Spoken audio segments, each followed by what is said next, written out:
my question to you is timing.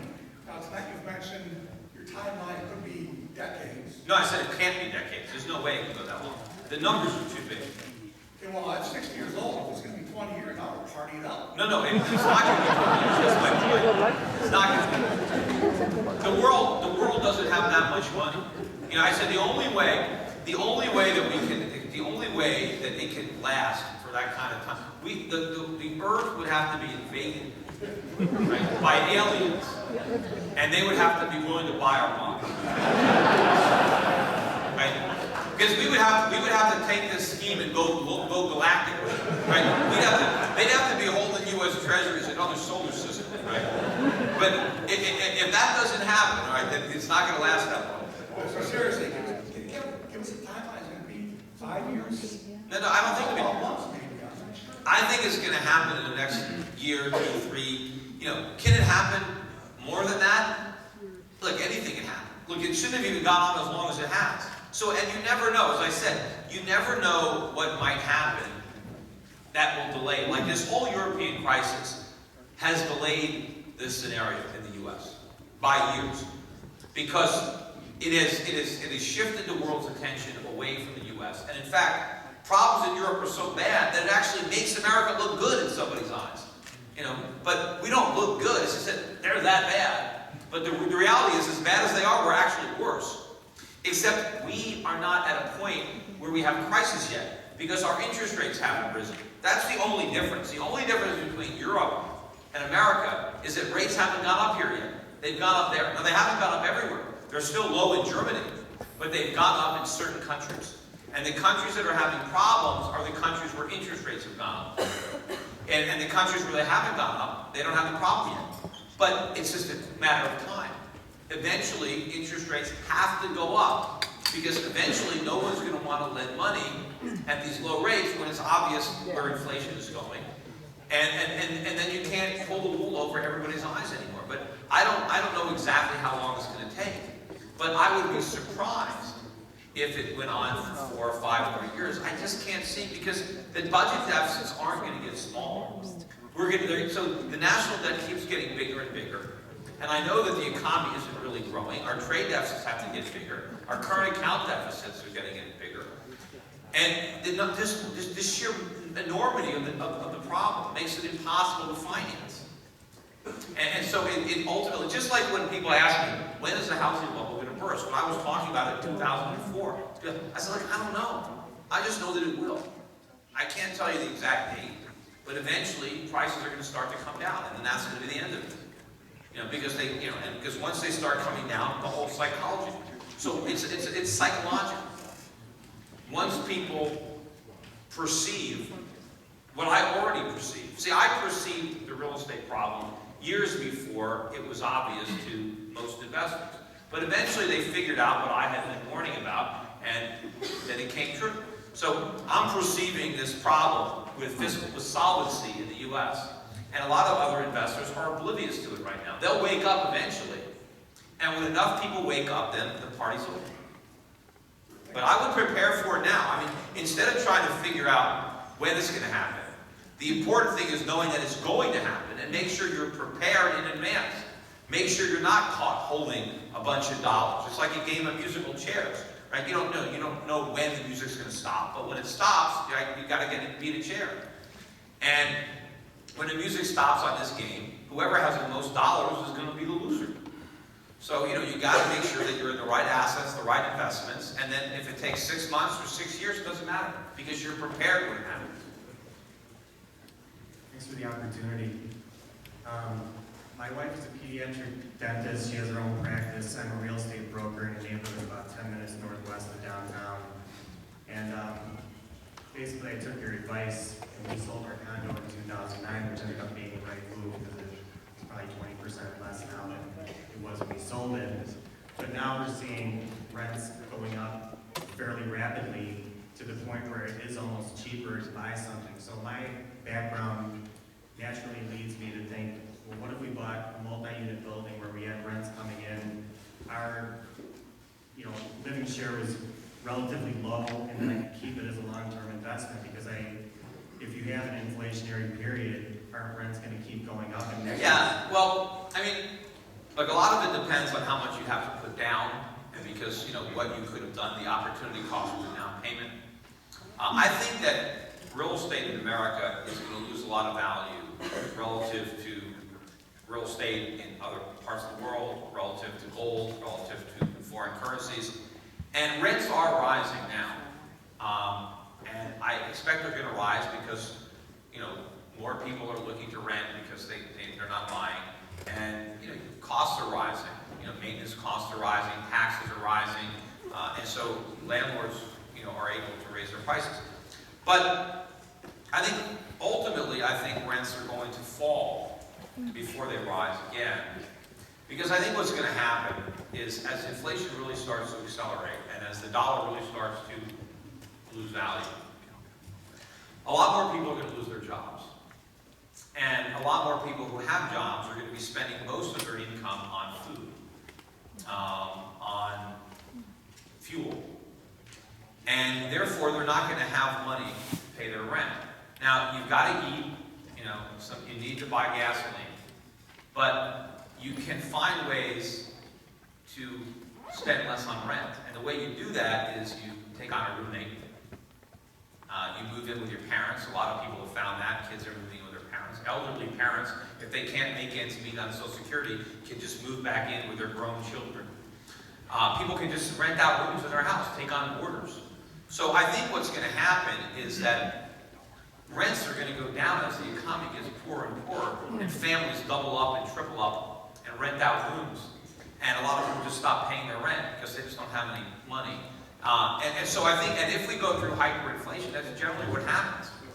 Rents will go from a big portion of people's expenditures to a small portion. Because right now, let's say the average person spends 10% of their income on food and energy. Well, if there's massive inflation, what if the average person spends 60% of his income on food and energy? Well, now how are they going to get by? They have to cut back on other things. So I don't want to be a landlord in that scenario. But the way you make money though in inflation is you make money because you're in debt. Right? The idea is you don't make money because you own that property.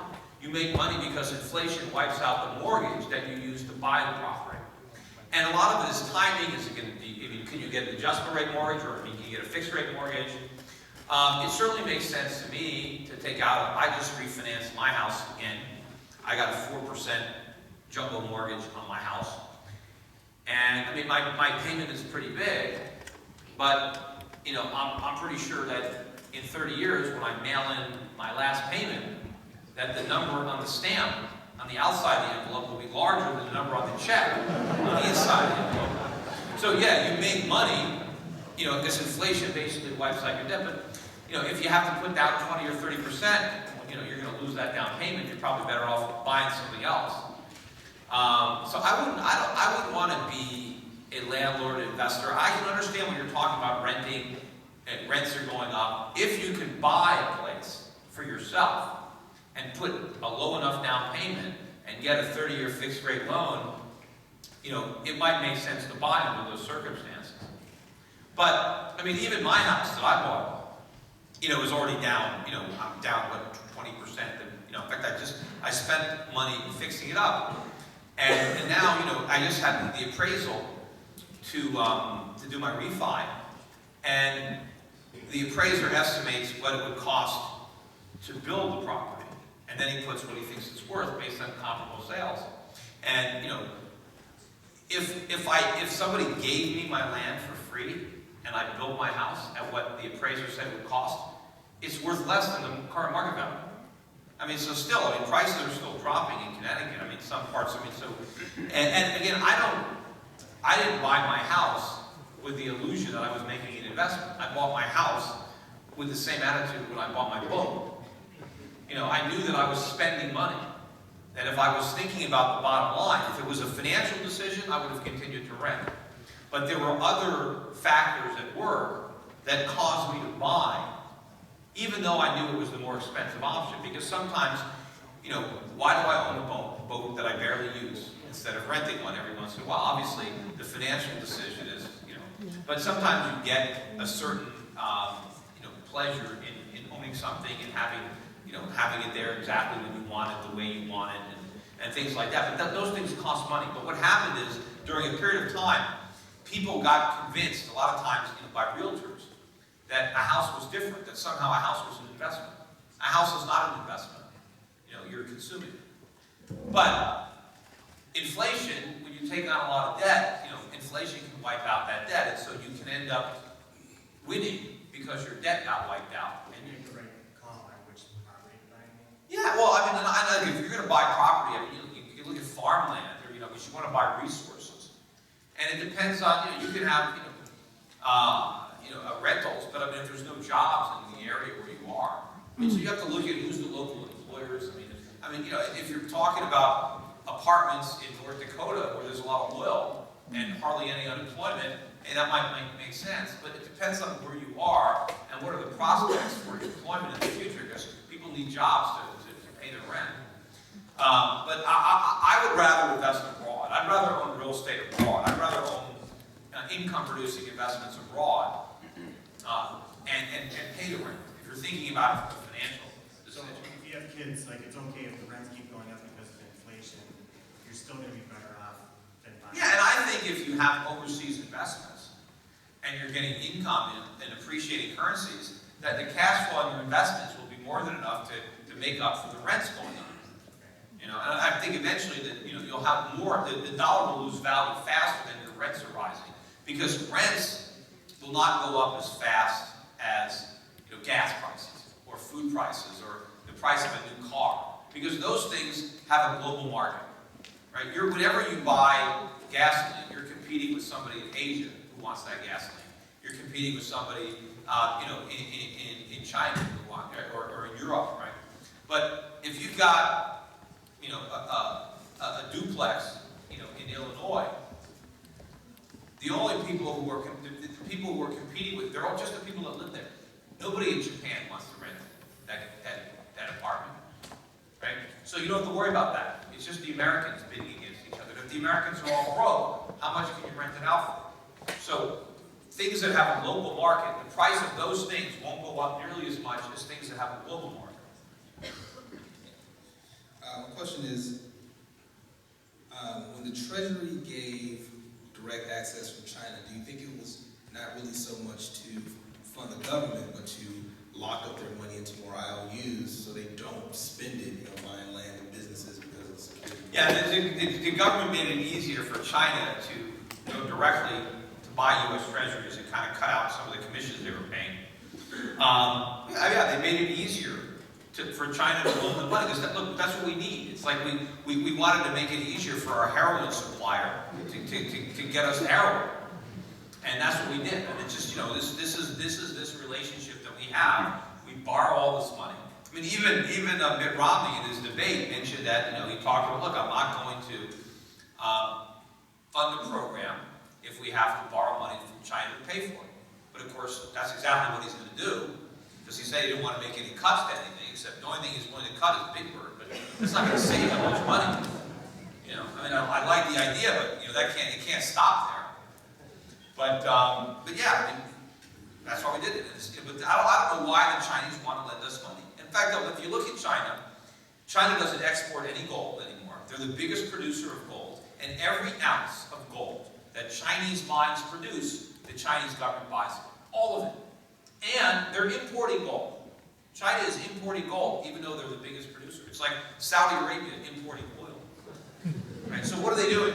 If they're so confident in the dollar, why are they buying all this gold? I'm happy you're a reciprocal customer, and we also donate money to your senatorial campaign. Okay, thank you, or sorry. We know that Rami doesn't like QE3, doesn't like Bernanke. Do you think he has the potential to come to do some of the things you've said? Well, how do you know he doesn't like Bernanke or QE3? Well, Because he said it? I mean, that's when he was running in the Republican primary, and he was trying to get the Tea Party vote. You see, now that he's in the general election, he's a different guy. So I don't know what Mitt Romney thinks, but personally, I think he's going to reappoint Bernanke. That's what I think. Well, I can appreciate your skepticism, and hopefully he wouldn't do that. But let's just say he does all the right things. Would that mitigate the potential for this? Oh yeah, if he does all the right things, sure. But I'm not going to invest based on that scenario. I'd rather bet that they do all the wrong things, because that's far more likely, because at least there's a precedent for that. You know? That's why I'm with you. Hi, welcome to Chicago. My question is about emerging markets. There's a lot of talk about emerging markets. You even mentioned them as the consumers of the next generation.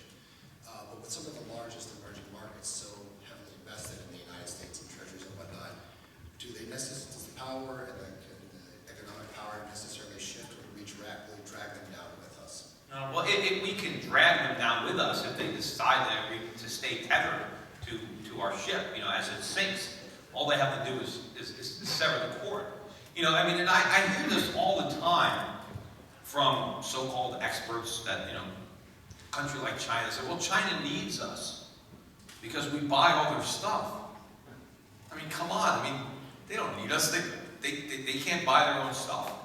They make all the stuff. They have all the factories. I mean, they need us like they need a hole in the head. I mean, the fact of the matter is, we need them, because without them, the stuff disappears. And they say, well, the Chinese can't afford to buy the products. No, it's Americans that can't afford to buy the products. The Chinese are loaning us their purchasing power. They don't have to do that. So they don't have an export economy. They have an economy. They produce things. And the only reason that a society exports is to import something else. I mean, that's the reason for exports. You don't export just for the fun of it. You don't export just so you have extra work to do. You actually export so you have less work to do, because you try to export the things that you make efficiently, so that you can import the things that you don't make efficiently, that somebody else makes more efficiently than you. And everybody gains through trades, you know, basic comparative advantages, Econ 101. But China is not, when they export to America, they don't get anything in return. They just get a piece of paper, which they can't do anything with, except get more pieces of paper. So they're not benefiting. They're wasting all their efforts. They should just be making stuff for themselves instead of making stuff for us. And it's not a hard transition to make. I mean, how hard can it be? Most of it is the same stuff.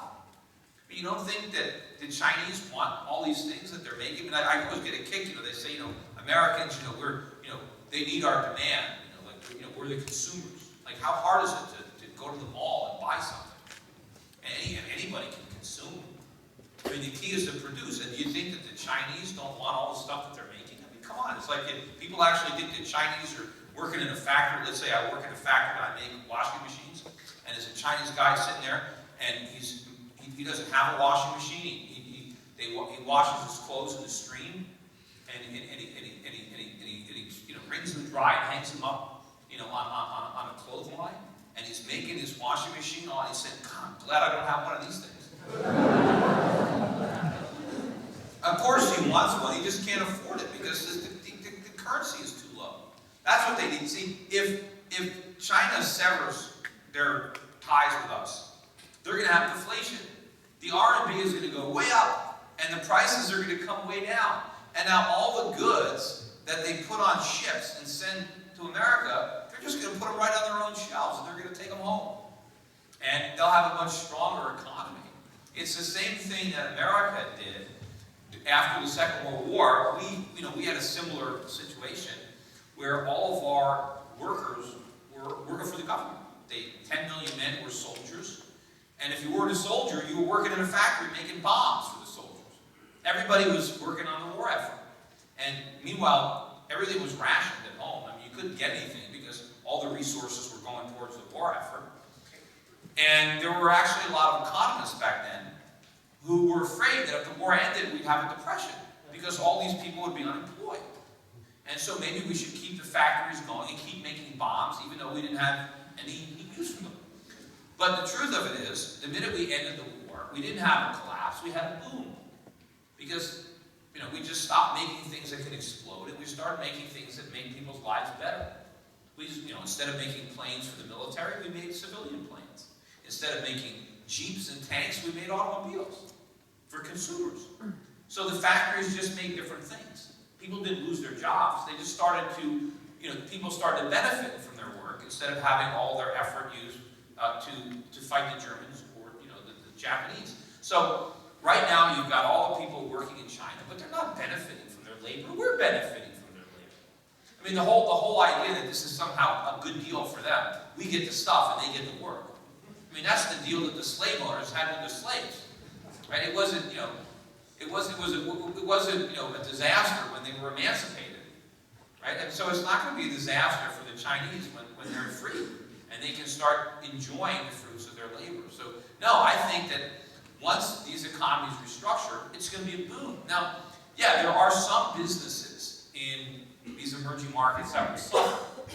And these are the businesses that are selling a lot of stuff to the U.S., but there are other businesses that will benefit immediately. Now imagine if the RMB were to go up 3- or 4-fold against the dollar, which I think it will be. Number one, that would immediately mean that China's economy was much larger than ours. But let's say the RMB went up 4-fold. Well, that would mean the price of gas would be down 80% for the people in China. Oh, wouldn't that be a great thing if gas prices were 80% cheaper? Not only would gas prices be cheaper, but it would be 80% cheaper, let's say, to make cars. Because the steel would be cheaper. I mean, the whole production process would be cheaper. In fact, you know where they're going to get their cars? From us.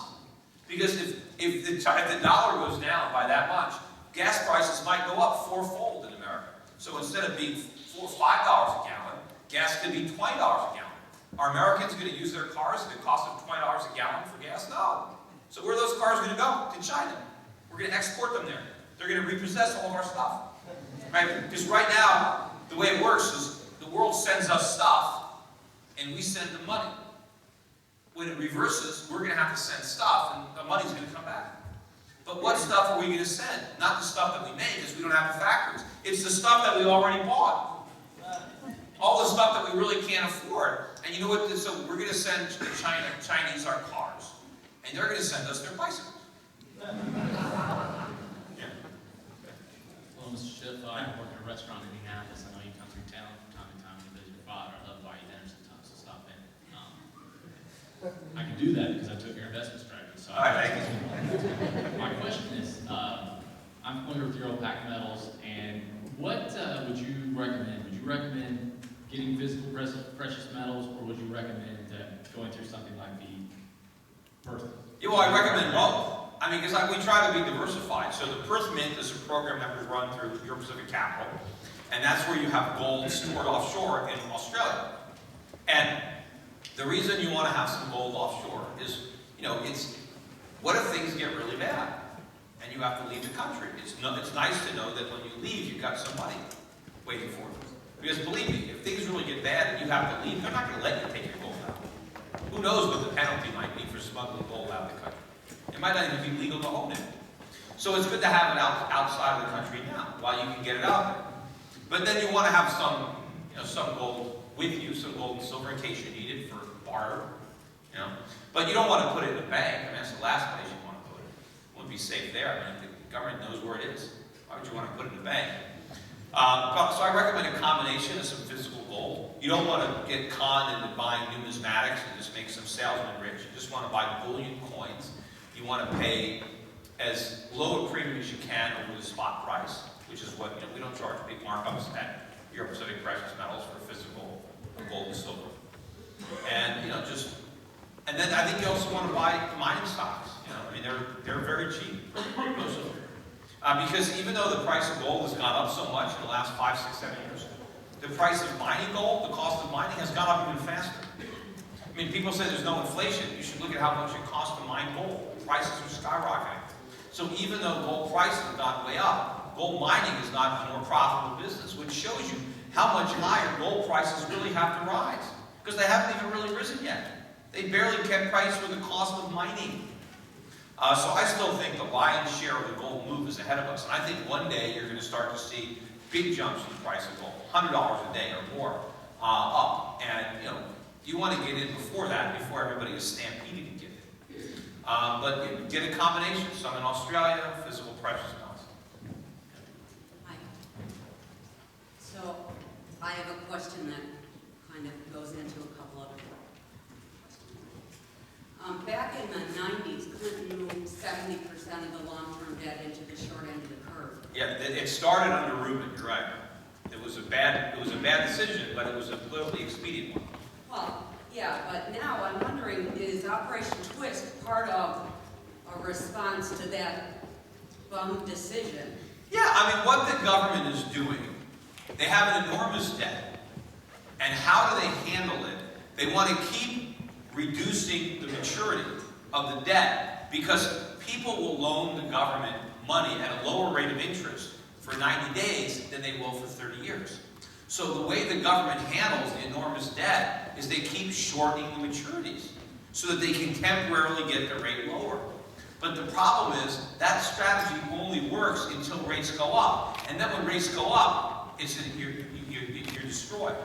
Because now, when rates go up, it goes up on everything. If we had been borrowing money for 30 years at 2 and 3%, when rates went up, we wouldn't have to worry about that debt because it was locked up for 30 years. But we didn't do that. We're borrowing for 90 days. You know, it's like that's why I say we've got the mother of all adjustable rate mortgages. We have the 1-year arm. We don't have a 30-year fix. And everybody keeps saying it's not a problem because rates are still low. And so I said, it's like saying you jump off the top of the Empire State Building, and when you're on the 90th floor or the 80th floor, you say, well, I don't have a problem.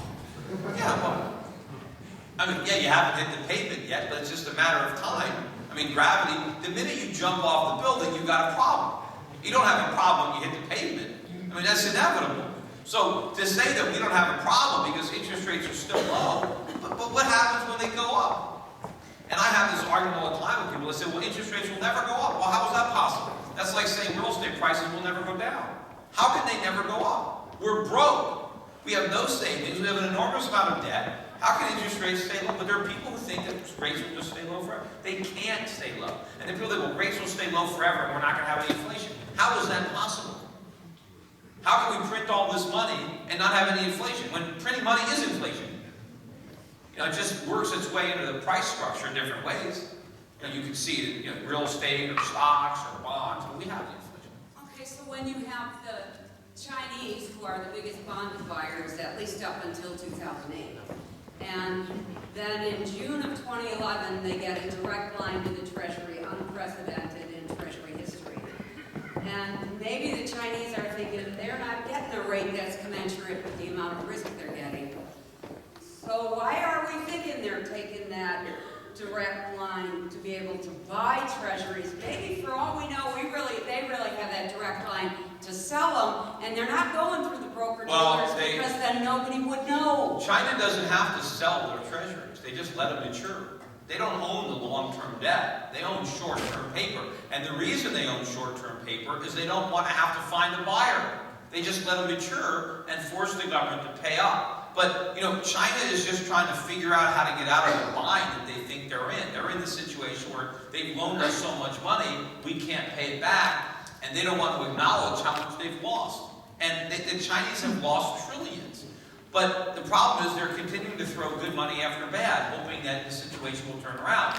But eventually they will capitulate, and they will get out of this trade, because it is the worst trade they've ever made.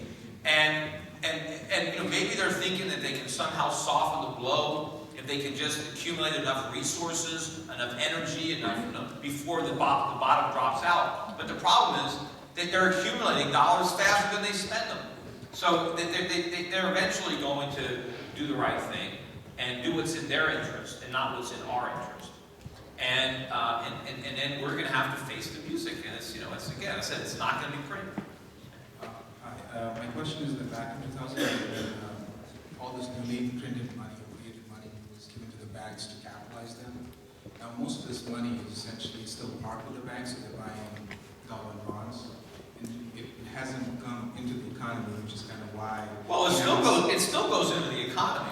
I mean, because when the banks buy government bonds, the government spends the money that it got from the banks. It sends out Social Security checks, Medicare checks, it pays its employees. It pays for Iran and Afghanistan. So the money isn't out there. Right. It's being spent. But that's true. But what I'm saying is the private economy isn't, they're not borrowing that money from the banks right now. The banks aren't lending. No, they're